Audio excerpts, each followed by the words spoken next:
So today we're going to do a video on how to reseal the hydraulic cylinders. This is mainly for the case Ingersoll belly mid-lift cylinder, the J26 cylinder on the 3-point hitch, and the HH34 cylinder on the heavier duty 3-point hitch. But this principles go to basically any hydraulic cylinder, no matter the size. And we're also going to do a video down the road on doing the loader cylinders and the backhoe cylinders and some heavy equipment and farm cylinders. Right now, this is just, we're going to do this section for the smaller cylinders, and we may break this up in separate videos or not, but this is what the mid-lift belly cylinder looks like. Pretty simple, basic hydraulic cylinder that does what it should and works very well. Just want to get into tools. We sell these hydraulic kits at caseingersolltractors.com, and people always ask how big of a project it is if they've never done it, and it's really not that hard of a project. You don't really need a bunch of specialty tools, especially for these smaller cylinders. It does make life a lot easier. We're going to go over some tools for rebuilding hydraulic cylinders and what they do real quick, and what you kind of need, what you don't need, and what you can use in place of. We also provide a hydraulic cylinder rebuild service. You can ship us your cylinders or drop them off, and we clean them, go through them, rebuild them, and then paint them up quick and send them on your way. The advantage to doing that is if an O-ring does happen to get damaged going in or something, we notice something on the install, we've got the O-rings and the seals and everything here to just replace it. If you're doing it at home and you happen to damage something, you got to wait till a new one gets sent out to you. Or if you're just not confident or comfortable or think you got the tools to do it, we do offer that service. It's pretty reasonable and the turnaround time is pretty quick. The only thing with that is if you're looking to have the cylinders on a restoration tractor, let us know ahead of time. We'll give you a price because we'll media blast the cylinder and paint it up super nice. But right now we still clean them up. They all run through the parts washer, and we put a nice quick coat of paint on them and make everything real presentable before you get them. So to take the cylinders apart, these are going to be all for different size cylinders. You don't need all these tools, but it's the same purpose. So some cylinders are going to have holes in the side here where you would use these kind of spanner wrenches. Got a whole set here from Williams USA. So you just put this in here, and then this locks on here, and you tighten and loosen. And obviously you got different sizes with different pinholes. Under the same theory, some cylinders have the holes up here, and you have these nice adjustable ones. These ones I think are OTC, and then they'll go into your holes, and then the pin sizes are different as well. And then this lets you do a bunch of different cylinders as it opens up. You can do bigger cylinders. This is for much bigger cylinders. You'll see the pin sizes are reversible and changeable. These little hand ones are for some smaller ones too. It's the same principle. Great set. Built very well. Covers a lot of sizes. This tool we just got, this is nice and heavy. Soldy, I guess it is. And you can change out these pins to different sizes. They offer multiple sizes. If you need to, you can put a pipe on here. Some of the ends of these cylinders are on really super tight. I mean, people put multiple feet long pipes on here, or use hydraulic jacks or presses on the big construction equipment. You're not going to need that at all with this case Ingersoll stuff, but just wanted to show you kind of what we use and what's out there. That covers that stuff. O-ring picks. I've got countless O-ring picks, all different styles. I like them. You don't need them all. You don't need nothing but a screwdriver if you have to. But these are nice and long for getting into tight places. These are Ullman. These I believe are USA made. These O-ring spoons I really like a lot. You'll notice they're kind of spooned and thin. You don't damage O-rings. I use these especially on install. Like different shapes, different angles. And then I've got some Mayhew picks with different angles, different loops. Again, another spoon. These are nice Mayhew, big ones for bigger stuff. And then these are, I think they call them cat's paw or something like that. Yeah, Mayhew cat's paw. And these are super nice, very affordable set. Again, different shapes. Make life easier, not a necessity. I like to have a pair of pliers that have some kind of plastic or rubber grip. It makes not damaging cylinders and rods and stuff if you can help it. You can always wrap a rag around something if you need to too. But these are handy to keep around when you're doing hydraulic work. These are really handy for all kinds of stuff. You can use these for the O-rings and cylinders, and you can buy with just these two. One's a Mayhew and the other one is a Lyle Tools. They both come in sets of 2 with different angles. Definitely it's a good idea to have a soft hammer, a plastic, rubber, or a dead blow. You don't want to be doing damaging these things. And then we'll get into these a little bit more. These are much needed if you're doing a lot of cylinders, and even if you're not, they save a lot of frustration. They're fairly inexpensive. They're for U-cups or rod wiper seals, and when we install them, we'll show you. We've got a couple sets in different sizes, but you slide the U-cup of the seal in here, you twist this, it bends it into a funky shape, you drop it in, and it opens up, and it's in there, and you don't have to fight it. These are well worth the small investment. Alright, now we'll get to the cylinder part. The question gets often asked, how do I know it's bad? So if it's leaking, obviously it's bad. There's no two ways about that. There's a few different other ways, especially with the middle lift, you can test. If your mower deck is either going up a little bit slower, or not going up at all, or very fast, or if it's dropping on its own, you definitely got an issue. The mower deck, you don't always feel it. It's a snow blower and the snow plow and heavier implements, you'll notice it. If you got a sleeve hitch and something hanging off your sleeve hitch, you'll notice it too. So in reality, depending on the year and stuff, but these will lift 500 pounds pretty handy. I'll stand on a plow on the front of the tractor, and the plow's a couple hundred pounds, and I'm not a small guy, and that thing should lift me up. If you're standing, you know, on the frame of the plow, not the blade, obviously. If it struggles or if it's not doing it, then chances are this is bad. Same thing, if you stand on that plow and it settles at all, or it settles if you leave it over time, then this is bad. It should never ever settle, and it shouldn't have any problem lifting up a few hundred pounds. Depending on your relief valve setting, that's a whole different subject. Tractors are set different years, but some are set extremely high and you can lift a lot of weight, some not so much. But either way, nothing should ever drift, shouldn't never ever settle, and you shouldn't have any problem lifting up any implement on a case Ingersoll plus some added weight. So that's kind of how you know, or if they're leaking. Alright, so the first cylinder we're going to redo, customer sent in for a rebuild. So we appreciate you cleaning them up. Makes our life a lot easier and better for your cylinder. Like I said, we run them through the parts washer and stuff too, but if they're not getting shipped all dirty and nasty, it's greatly appreciated. Usually, tell everybody drain them out, push them out. This one I think was, but still got a little residual in it. You don't want to be shipping things with fluid. Double, triple Ziploc bag them, garbage bag them when you're shipping them. And make sure all the oil's out. Push and pull the cylinder if you can to get all the oil out for shipping. So this is your mid-lift cylinder and your belly. This is the easiest one to rebuild and take apart. None of them are overly complicated. But the only thing that holds this piston in here is your mounting rod. The rod that goes through here. Get confused, see the weld up here, how do you take them apart? There are definitely cylinders out there that you have to cut and weld to rebuild. These case cylinders are not that. You pull the mounting pin out and you sew.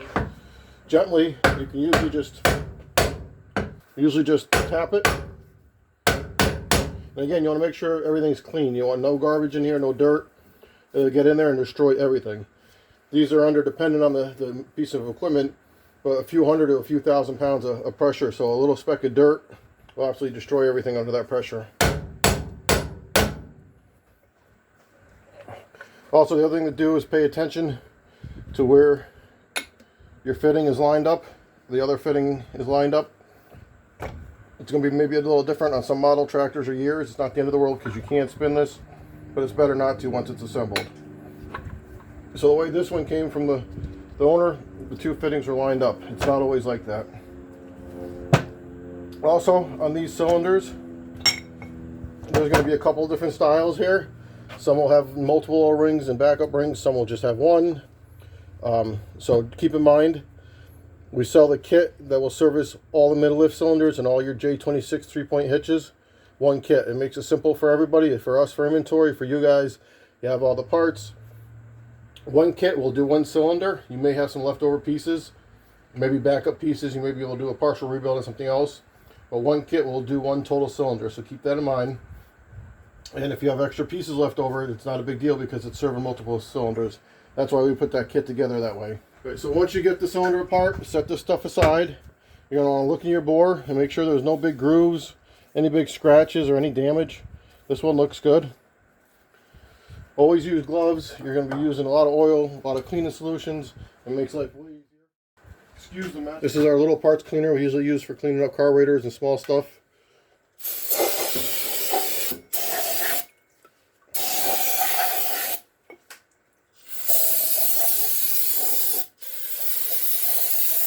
Get all the old oil out of there. Any garbage that may happen to be in there, you definitely want out. Clean where the fittings are. You need to be very clean when you're doing this. We're going to wipe this down quick. Alright, so these can be sometimes a bear to get out. Other times they come out 1, 2, 3. So this is a rod wiper. A lot of people think when this is leaking, this is the part that went bad. That's not necessarily the case. This does usually, depending on the style, the seal, and the setup, it will seal coming out, but there's O-rings in there that stop the pressure. So if this is leaking coming out, it's because the O-ring inside and the seals inside here failed. And this is more or less a backup seal, but the main purpose of this is to wipe your rod when it's coming in to make sure no dirt and debris get into here. This is 100% replaceable. When you do a cylinder rebuild, it should be replaced. There's some expert out there that likes to say that this was factory pressed in and you can't take it out and you shouldn't take it out, and garbage. This 100% is made to be replaced. That's why they sell millions of these seals all over the world every year. Just because if you don't have the tools or knowledge to put it in and put it together, that's a different story. But this seal, this wiper comes in the kit. Recommend replacing it. It is the hardest one to take in and out. If you're sure yours is in good shape and you don't want to deal with taking it out, that's up to you. But the O-ring below here really needs to get replaced, and without this seal coming out, it's a little more difficult. So this may fight, it may not. Sometimes these are much harder than others. It all depends on the material that was used. So I'm going to start with one of these. Try to get behind it. Sometimes you just got to pull them out piece by piece. Sometimes you can actually get behind them. Sometimes you can get in here with one of these O-ring picks. It's just going to all depend. Doesn't matter if you destroy this thing coming out because you're replacing it.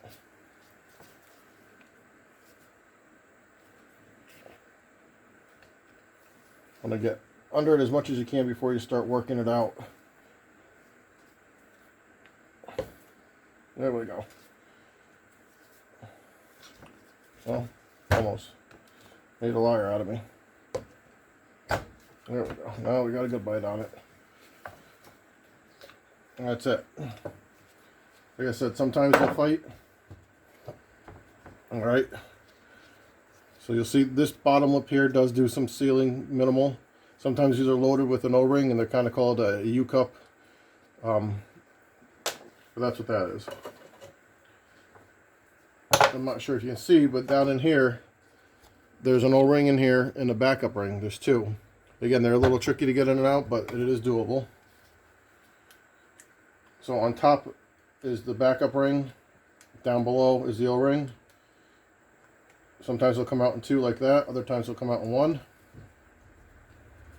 So it sits in the cylinder just like that. Your backup ring, your O-ring. And we'll get into the backup rings in a little bit when we go to install a little bit more. You'll see the chips of paint coming off. You want to make sure all that doesn't stay in there. We're going to clean this again. And then always go through here with your tools. You'll see right here, there's some paint that's coming off. Alright, now this is disassembled. And what you can do is either take pictures, record video. It makes it easier going back together, especially when you get the more complicated cylinders where they have all different rings and backup rings and piston cups and seals and retainer and metal retainer locks. These not so complicated, but you can just stack them how they came out of the cylinder and you won't forget. Alright, next is your piston. Again, make sure everything looks good. There's no pitting, no big gouges. If you got pitting on here, it's going to wipe these seals out every time it goes up and down, and you're going to always have problems. So this needs to be smooth and clean. Again, pay attention to how these are. And this one's set up with a sealing O-ring and two backup rings. Alright. You can reuse backup rings in a jam, but we provide new backup rings. It's just, you're already here doing it, so just do it right. Alright, that's going to be the next one. And you can use a screwdriver to get these things out too. It's completely up to you. Like I said, just the right tools make it easier, but not necessary in this particular matter. And then usually I get under and I just pry, and if they rip, it doesn't matter. So this one's actually pretty hard and brittle. I can feel it. These are harder than the O-rings normally, but this one's pretty hard. But I didn't see anything obvious. I don't know if you just needed a rebuild or if this wasn't sealing right. Alright, again, so you just check this out. Make sure there's no burrs on here because that'll damage things. It all looks pretty smooth. Alright, and then the final part, and actually I can see some damage here. The final part is this seal down here. I don't know if it'll pick up on the camera. And it could have happened coming out of here, because it is common when you install and take these apart. But I don't know if you can see right there. There's a nick out of this O-ring. Whether that happened before or that just happened coming out, there's a nick here too. There's a little damage here as well. Yeah, some more. So being in 3 spots, it didn't happen coming out. Usually the damage happens here. And what we'll do is, if this feels any kind of roughness here from your pin wearing, get in here with a sandpaper or a little tiny die grinder or roll lock material and sand this down smooth so it doesn't catch your O-rings going in or out. This one's actually very smooth.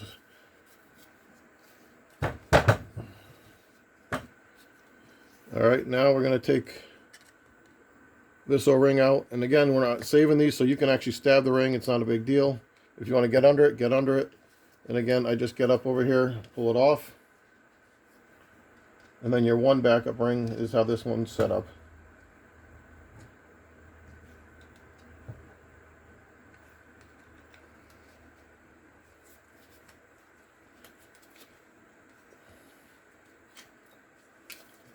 Yeah, these are pretty hard. These are harder than normal. I'm not sure what year machine this came off of. It's actually in nice shape. The paint isn't bad. I see them much worse than this. Alright, so now what we'll do is we're going to go take this. Again, you want to be clean, everything clean. We're going to go take these and clean these up real quick again.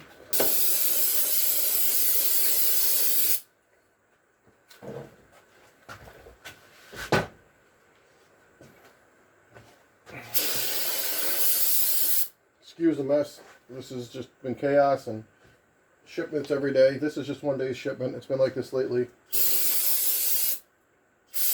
Lots of stuff coming and lots of stuff going. Appreciate all the orders and you guys using us for parts and services. So, there's one of our kits. These are all top quality of components. Like I said, there's extra components, you'll see. And then match up the components you're going to need. And then you can set them up in order. So we had a run of yellow seals, we're back to black ones now. It was all you could get during COVID. Okay, so this is going to go there. That's for a 3-point hitch. And then we're going to have our backup ring and our little ring here. So you want to match those up. Alright, now we got O-ring choices here. This particular cylinder, we've got 1 O-ring and 2 backups. So you want to make sure they're the same thickness backup because there is a different one in here. Here's the 2 backups. And then we're going to go to this O-ring here and that backup. So you'll see how nice and soft and pliable this is. I was telling you, this one, I mean, you probably can't see on the camera, but this one's much harder. You just kind of like,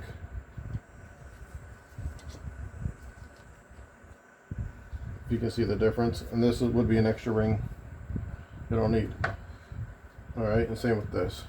That's a seal for the top of the J26 cylinder. So now, just keep it all lined up just in case you do get confused or things get moved around. You'll know what's going on here. And those are the extra. Alright, so the first thing you're going to want to do, or what I do, is you use grease, use some Vaseline, whatever you want, something that's not going to hurt the system and that's not going to hurt the O-rings. And I coat them all. Alright, and I probably should show you on this bigger one. So the backup rings, it's going to be really hard to see, but they're dished. They're concave on one side and completely flat on the other. So the O-ring sits in this concave side.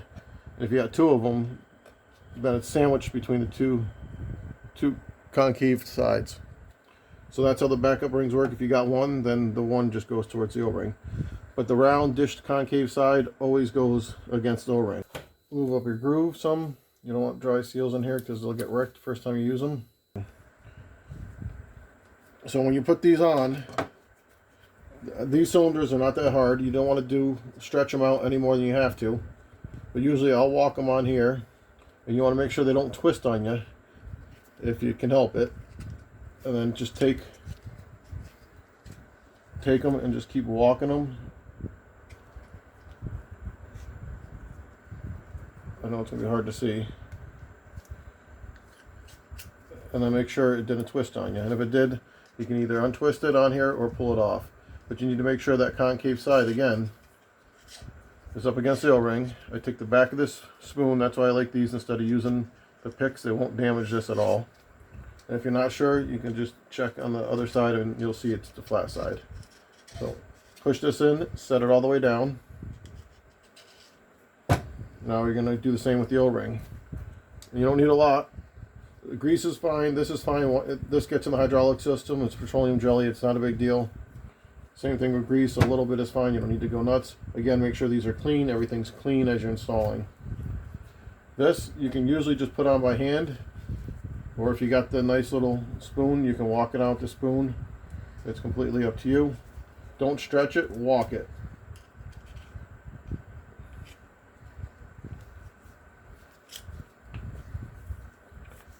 Again, I like to run the spoon along the top, make sure it seats in that backup ring and the groove.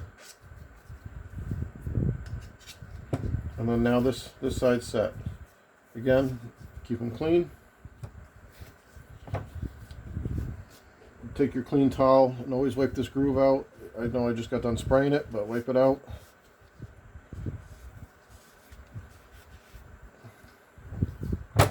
We're going to do the same thing. We're going to have one backup ring, one O-ring, one backup ring. So the flat side is going to be on the bottom of the piston. And you can come from either direction. This one I usually come from the bottom, and the other one I go from the top. I just feel like they don't fight as much. And then get the spoon. A little pressure if possible so you don't stretch them. And it's in. Make sure it didn't flip. This one you can see it in there with your finger. Your big O-rings next. This you can go again either direction, doesn't really matter, it just needs to get in there. Press it in on one side and walk it in. If you need to use a tool, use a tool, it's okay. And this, I'll make sure it's all the way seated in there. And we go with this. And this one I go in here, again the concave side against the O-ring.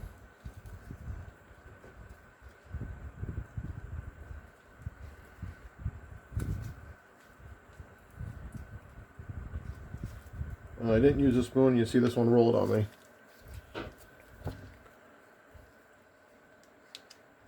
You can usually straighten them out like that. You just want to double check, make sure the concave side is there and the flat side is here. Alright, we've got that part done. Alright, so now this is where we get a little tricky. Make sure you spray it out in here. You wipe out in here. Sometimes I'll take a rag or a paper towel over these O-rings and kind of shove it in these grooves. Clean these grooves right out. Now there's stuff in there, you can see. That'll destroy your seals. You need to spray it again.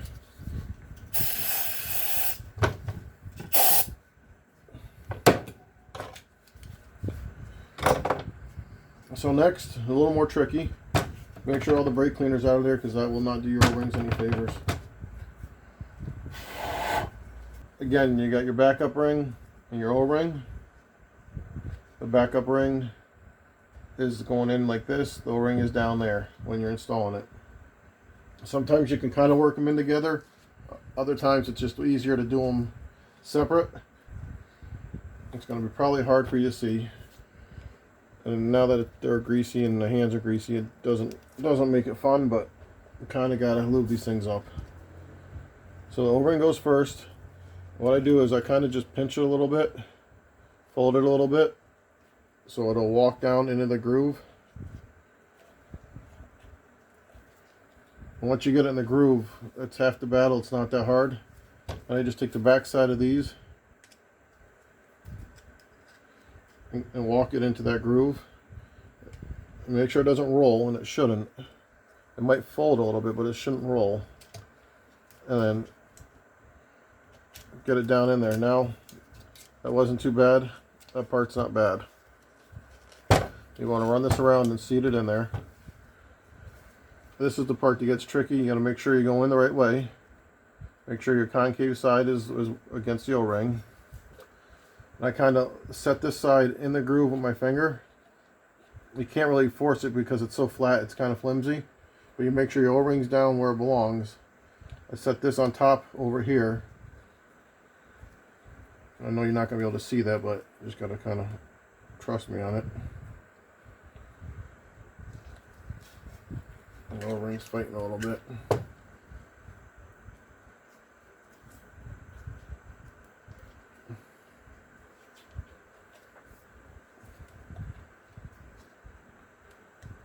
If your O-ring's not where it belongs, then it's not going to go in where it needs to go.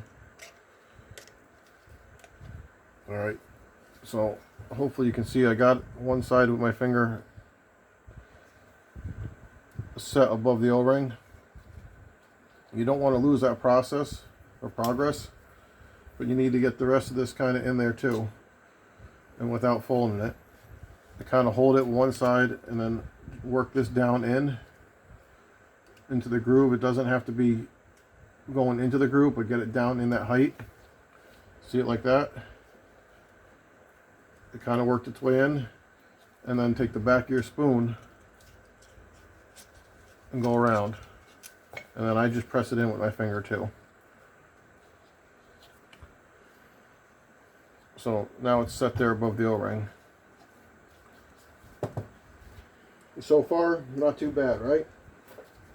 Again, we're going to clean this groove out. This is the part that gets a little tricky. I've heard stories, people saying that these are pressed in from the factory. They're not made to be removed. That's a bunch of crap. They come in the kits. They're rubber, they're replaceable, they're serviceable, they're wear items. And these take the most abuse because this is where all your debris and dirt and sand and dust and whatever is here, elements. So it's very important you change these. They're tough, so some people say you can't do it or avoid doing it, but if you have the right tool, they're not that bad. They're not pressed in from the factory any more than what we just did. These are serviceable, they're removable, and they're supposed to be changed on every cylinder. These are your top seals that protect your system. They don't stop sealing liquid out, they stop debris going in. Your O-ring down here is what seals the liquid in. This one, I don't lube to put in. I just usually, if I got some of my hands here, it's just enough because this one's a little more tricky. And I can lube the inside where the shaft's going from the top, no problem. Alright, so this has got a wiper lip down here and a wiper lip up top. This will go in there. And this is where people get frustrated. This is where these U-cup rod seal wiper installers, whatever you want to call them, work. Now we're going to put our COVID yellow rod wiper seal in. The yellow is going on the mid-lift cylinder. It's underneath. You're never going to see it. Like I said, I don't know if we got many of these left. More back to black. But they're good seals. They're made in the USA. So the 3-point hitch ones are a different style, and those are black, and they're an actual metal seal. So these just go on these mid-lift cylinders that are under the tractor and nobody ever sees anyways. But this, you can use either one of these sizes or in between. One's a little big, one's a little small, but we'll make it work. So what you do is you get your seal in it like this. You want to kind of keep it not quite centered, maybe a little bit more on the edge, and you want to hold it because it's going to want to buckle as you open these. And it gets a little tricky. Sometimes the seal will want to fold, but for the camera's sake, I want to show you what's going on here, but I want to hold it too. So right now, if I wasn't holding it, I think I'd want to flip if I went further. But we're holding it, and you can kind of see what's going on here. And there, it wants to flip because I let go. So hold it until you get it like that. Then try to get it pushed evenly on these two. And what that's going to do is allow you to drop this in that groove. See? I'm going to try to do it so you can see it. It's going to maybe not work quite like it should because I'm trying to make it. And then open this up and work it kind of up and back, and it'll come out of the tool. And I kind of usually work this back a little bit. And it popped out there. It's not what I wanted. I want to keep it in there, but that's all right. And we're halfway through, so that's the main battle. And now I just take my O-ring spoon, and then sometimes you can work it from under here, or you can work it from here, or if you got maybe too big too.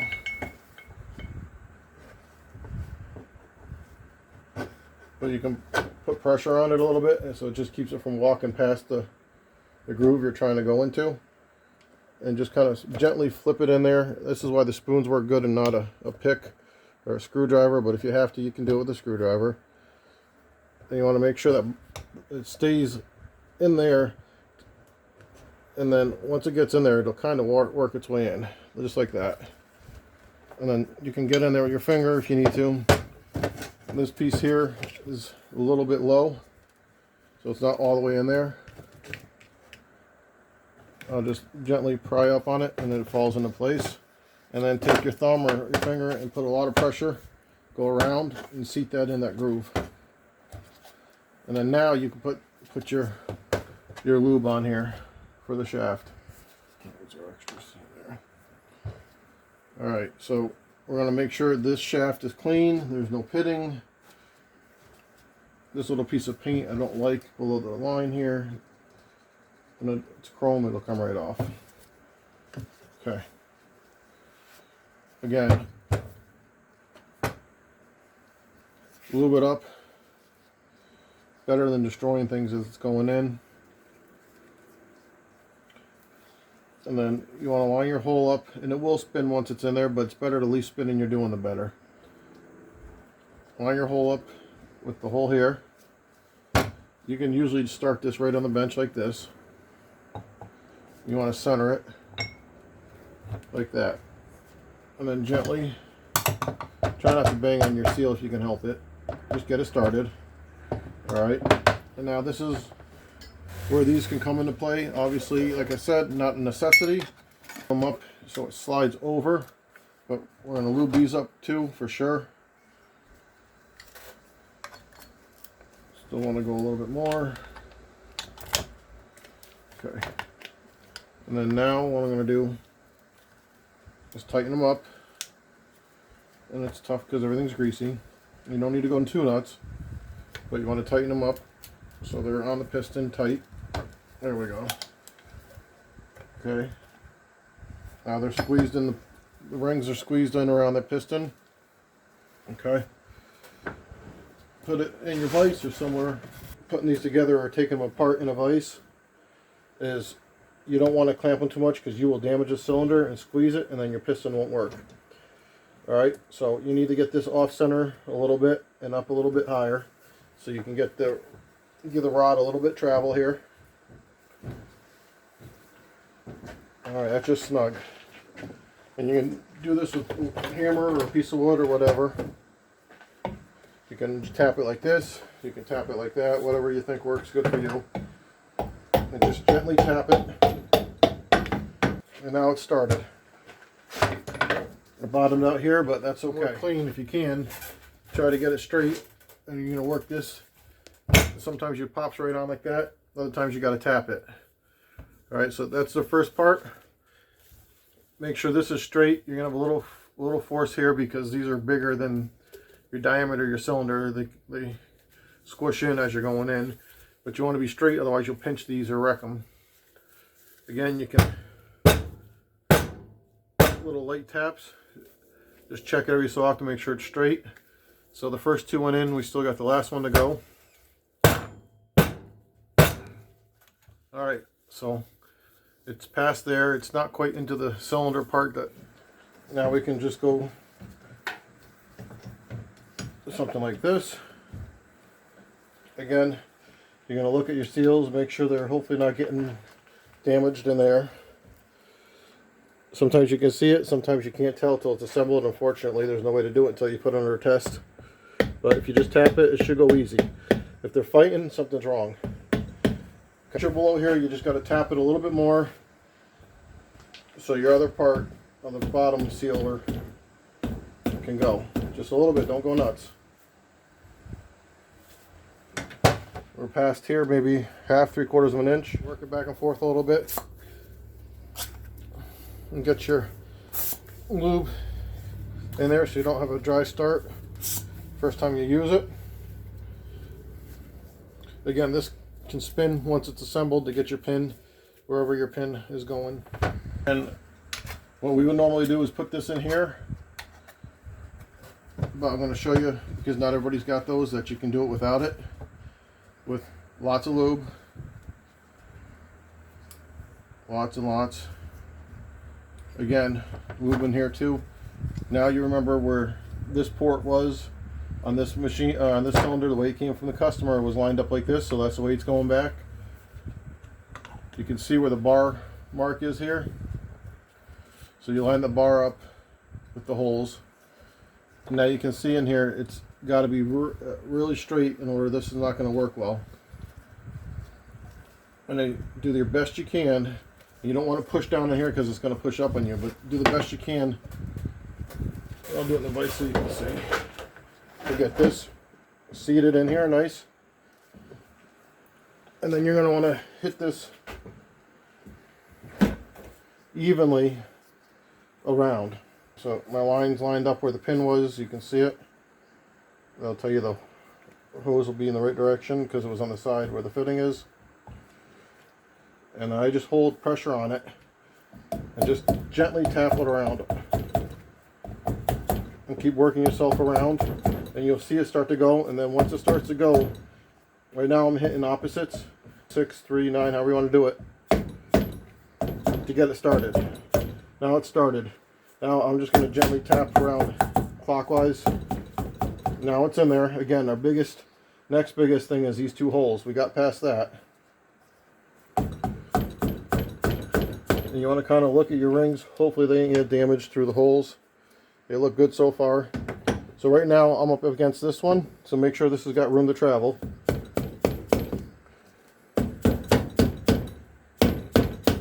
Okay. We're past the pin. The pin will go in. Couple tricks with putting these together, especially if you know the ring compressors. If you stick the cylinder out in the sun for a while, and you put the piston and the rings in your freezer for an hour or two, and let them cool right down, it usually makes a big difference, and they almost fall right into the cylinder if you got one that's fighting, and less chance of doing any damage to the rings. So just a little heads up on that. And also you can gently put it in a vise horizontally and evenly try to push it in instead of tapping it with the hammer. That's up to you too as well. But usually the cool off the rings and piston and heat up the cylinder a little bit in the sun. Or I've had them put in the oven, but the problem is if you get too hot in the oven, your top seals can get damaged. So that's up to you. You just, you don't want to go much more than a couple hundred degrees, otherwise those top seals can get some damaged. We'll have this cleaned up, sent off to paint. It'll get painted, shipped out to the customer, and she should be all good. So that's how this style mid-lift cylinder is redone. I'm not going to do the whole other one, but I'm going to show you a little bit of difference in this other style here.